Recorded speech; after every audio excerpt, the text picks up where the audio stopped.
अस्सलाम वालेकुम। आज मैं आपकी नई वीडियो के साथ हाजिर हूँ जिसमें हम पढ़ेंगे कि अलजेब्राइक इक्वेशंस और अलजेब्राइक एक्सप्रेशंस क्या होते हैं और कैसे बनते हैं। लेकिन इस सब को समझने से पहले हमें जो है ये बात अंडरस्टूड होनी चाहिए कि ये अलजेब्राइक इक्वेशंस और अलजेब्राइक एक्सप्रेशंस बनते कैसे हैं। हमारे पास हम कुछ वेरिएबल्स का यूज़ करते हैं। वेरिएबल्स से मुराद वो चीज़ जो चेंज हो सकती है। यहाँ पर वेरिएबल्स हमारे पास क्या हैं? अल्फ़ाबेट्स हैं जिसमें हम एक्स, वाई, ए, बी इन सब की बात करते हैं। इन सब को यूज़ करके हम जो है इक्वेशंस जनरेट करते हैं। लेकिन वो इक्वेशंस होती क्या है और इसमें क्या मतलब होता है? ये यहाँ पर मैंने कुछ इक्वेशंस लिख रही हैं जिसको हम अलजेब्राइक इक्वेशंस कहते हैं। लेकिन इन सब को जानने से पहले कि ये इसमें एक्स क्या है, टू क्या है, ये किस तरह जो है वो बिहेव कर रहा है, हमें ये समझना है। तो हमारे पास जो है सबसे पहले हम समझते हैं कि ट्रम्स क्या होती हैं। जो कि ट्रम्स जो होती हैं वो नंबर्स या वो एक्सप्रेशंस या वो अल्फ़ाबेट्स होते हैं जिनसे हम किसी भी इक्वेशन को जनरेट कर सकते हैं। लाइक आपके पास मैंने लिख दिया एक नंबर 1। ये क्या है? 1 सिर्फ एक जस्ट नंबर है। तो हम ये कहेंगे कि इट हैज़ ओनली 1 ट्रम्प। अगर मैं लिख दूँ 2 या फिर x प्लस 1, बीच में प्लस आ गया तो इसका मतलब है ये 2 ट्रम्प्स हैं। x एक ट्रम्प और 1 एक ट्रम्प। अब बात आती है, हमारे पास ये तो हमें पता चल गया कि ये 2 ट्रम्प्स हैं, 2 ट्रम्प्स। अब मैंने लिखा x plus ax plus y plus 2 equals to 3। 1 plus का साइन, 2 प्लस 2, ये हो गया 3 टर्म्स। अब ये बात हमें समझ में नहीं है कि ये 3 टर्म्स कैसे है, क्योंकि यहाँ पर बीच में 2 दफ़ा प्लस का साइन है। लेकिन ये जो a है ये इस x के साथ क्या हो रहा है? मल्टीप्लाई हो रहा है। तो हम इसको ये नहीं कहेंगे कि ये a एक अलग टर्म है या x अलग टर्म है, बल्कि नहीं, a जो है इटसेल्फ एक नंबर हो सकता है जो अभी हमें नहीं पता, हम उसको निकाल भी सकते हैं, कोई भी वैल्यू हो सकती है। ए यहाँ पर बिहेव करता है एज अ कोफिशिएंट। कोफिशिएंट्स हमारे पास क्या होते हैं? कोफिशिएंट्स ये आपके पास नंबर्स होते हैं। नंबर्स कोई भी हो सकते हैं, integers, whole number, zero and so on. अगर मेरे पास एक एक्सप्रेशन लिखा हुआ है x square plus 1 equals to 0, तो इसका मतलब है कि इसके बीच में जो एक टर्म है एक्स स्क्वायर प्लस एक्स, उसका कोफिशिएंट 0 था, जिसकी वजह से ये टर्म मेरे पास 0 हो गई। तो मैं इसको दो तरह से कह सकती हूँ कि ये 2 टर्म्स भी होती हैं इसमें और 3 टर्म्स भी होती हैं। लेकिन 2 टर्म्स हम इसलिए अंडरस्टूड कहेंगे क्योंकि ये वाली टर्म तो आपके पास क्या हो जाएगी? 0 से मल्टीप्लाई होने के बाद एक्स जो है वो 0 हो जाएगा। तो इस एक्स की कोई हकीकत नहीं है, तो इसका मतलब है इट कंटेन्स ओनली 2 टर्म्स। ठीक है। देन अब बात आती है कि हमने पढ़ा कि हमारे पास ये जो नंबर है a इटसेल्फ ये क्या है? कोफिशिएंट। और कोफिशिएंट मैंने आपसे कहा कि क्या हो सकता है? कोई भी नंबर हो सकता है। तो वो नंबर मैंने एक क्वेश्चन को लिख दिया 2x plus y equals to 0। y का यहाँ पर कोई भी नंबर नहीं है, लेकिन अगर मुझे बोलना हो कि y का कोफिशिएंट क्या है, तो इस y का कोफिशिएंट 1 है और x के साथ कोफिशिएंट है 2। तो इस एक्सप्रेशन में, जो कि अलजेब्रिक एक्सप्रेशन है, इसमें हमारे पास कितने कोफिशिएंट्स हैं, कितनी टर्म्स हैं? पहले तो ये पता हो 2 टर्म्स हैं। ठीक है। और इसमें हमारे पास x के साथ जो x आपके पास क्या है? इटसेल्फ एक वेरिएबल्स है। तो आपके पास x and y are variables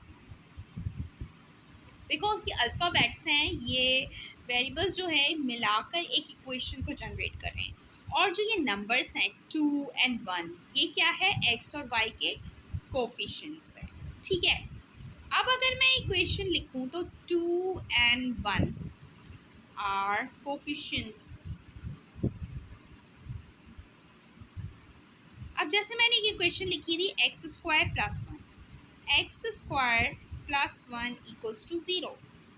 ठीक है, अब ज़रा इसको समझते हैं कि ये एक्स स्क्वायर हमें क्या बता रहा है। इस वक्त ये जो एक्स है इटसेल्फ बिहेव करेगा, वैसे तो ये वेरिएबल है लेकिन इटसेल्फ ये इस वक्त बिहेव कर रहा है एज अ बेस।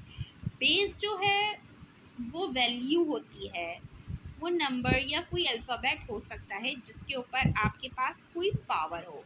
वो पावर कितने भी टाइम्स हो सकती है, उसकी कोई भी वैल्यू हो सकती है, वो जस्ट एक अल्फ़ाबेट भी हो सकती है। ठीक है, इस वक्त यहाँ पर आपके पास ये क्या है, 2 इसकी पावर है, जिसको 2 को हम पावर भी कह सकते हैं और हम कहते हैं एक्सपोनेंट। सो इस वक्त हम इसको एक्सपोनेंट तो नहीं, हम इसको पावर बोलेंगे, तो हम ये कहेंगे कि इस वक्त 2 क्या है, पावर है, एक्स बेस या वेरिएबल है, और x का जो कोफिशिएंट है 1 कोफिशिएंट है, और ये जो एक्सप्रेशन है it contains 2 terms and it is also called we can say that it is also a linear equations, क्योंकि यहाँ से जब हम इसको सॉल्व करेंगे तो ये आपके पास एक इक्वेशन जनरेट होकर आएगी जिससे आपके पास x की कुछ भी वैल्यूज आ सकती है। तो मैंने आपको बताया कि इसमें क्या क्या चीज़ें आपके पास, ये जो पावर है ऊपर, अच्छा पावर किसी के ऊपर भी हो सकती है, किसी भी नंबर के ऊपर भी हो सकती है, तो ये बेस हो जाएगा। बेस हमेशा वो नंबर, वो वेरिएबल हो सकता है, वो अल्फ़ाबेट हो सकता है जिसके ऊपर पावर मौजूद होती है, और ये आपके पास क्या है, पावर है। तो कोई भी अलजेब्रिक एक्सप्रेशन हमारे पास किस किन चीज़ों से बनता है, ट्रम्स की ज़रूरत होती है, एक से ज़्यादा ट्रम्स हो आपके पास, और उसकी पावर्स हो, उसमें वेरिएबल्स हो, कोफिशिएंट्स हो एंड सो ऑन। अच्छा, अब अगर मैंने लिखा 3x² तो ये मेरे पास इट कंटेन्स ओनली 1 टर्म्स, जिसमें मेरे पास एक कोफिशिएंट है, 2 वेरिएबल है और x के ऊपर एक पावर है, y की भी पावर है, इट सेल्फ हम 1 पावर हम लिखते नहीं हैं। अगर मैं यहाँ पर लिख दूँ +2 तो ये आपके पास कितने टर्म्स हो जाएंगी, 2 टर्म्स। या अगर यहाँ लिख दूँ x³ तो अब ये आपके पास 3 टर्म्स, जिसमें आपके पास 2 वेरिएबल्स हैं। ठीक है, ये जो 2 है ये आपके पास ये नंबर कहलाता है अकेला, जिसके साथ कोई भी वेरिएबल नहीं है, कांस्टेंट। ठीक है, इटसेल्फ यहाँ पर ये जो है 2 ये कांस्टेंट होगा। ठीक है, यहाँ पर इस इक्वेशन में x² + 1, ये जो 1 है ये आपके पास क्या है, इसमें ये कांस्टेंट है।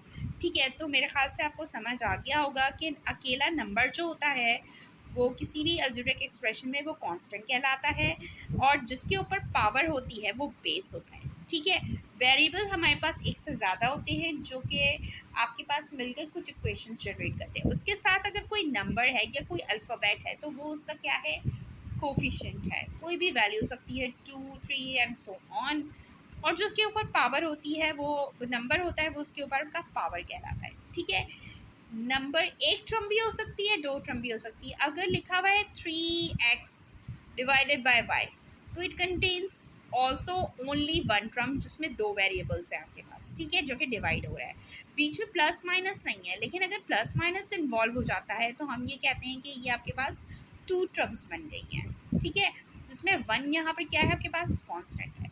तो मैं आज का लेक्चर जो छोटा सा था, हमें जस्ट आपको अलजेब्रिक एक्सप्रेशन समझाने थे, और इसमें कोफिशिएंट्स क्या होते हैं, पावर्स क्या होती हैं, बेस क्या होती है, टर्म्स क्या होती हैं, वेरिएबल्स क्या होते हैं, अलजेब्रिक एक्सप्रेशन बनते कैसे हैं, हमें ये समझाना था। तो अब मुझे इजाज़त दें, मैं नई वीडियो के साथ इंशाल्लाह फिर आप लोगों के साथ सामने फिर हाजिर होंगी। अल्लाह हाफ़िज़। अगर इस प्रोजेक्शन में कोई प्रॉब्लम हो तो मुझे मेरी यूट्यूब चैनल पे इस वीडियो के थ्रू जो है कमेंट्स करके आप मुझे पूछ सकते हैं और बता सकते हैं, और अगर ये आपको वीडियो पसंद आई हो तो मेरे चैनल को, मेरी वीडियो को सब्सक्राइब और लाइक करना ना भूलें, और साथ में ज़रूर शेयर करें। Thank you so much. अल्लाह हाफ़िज़।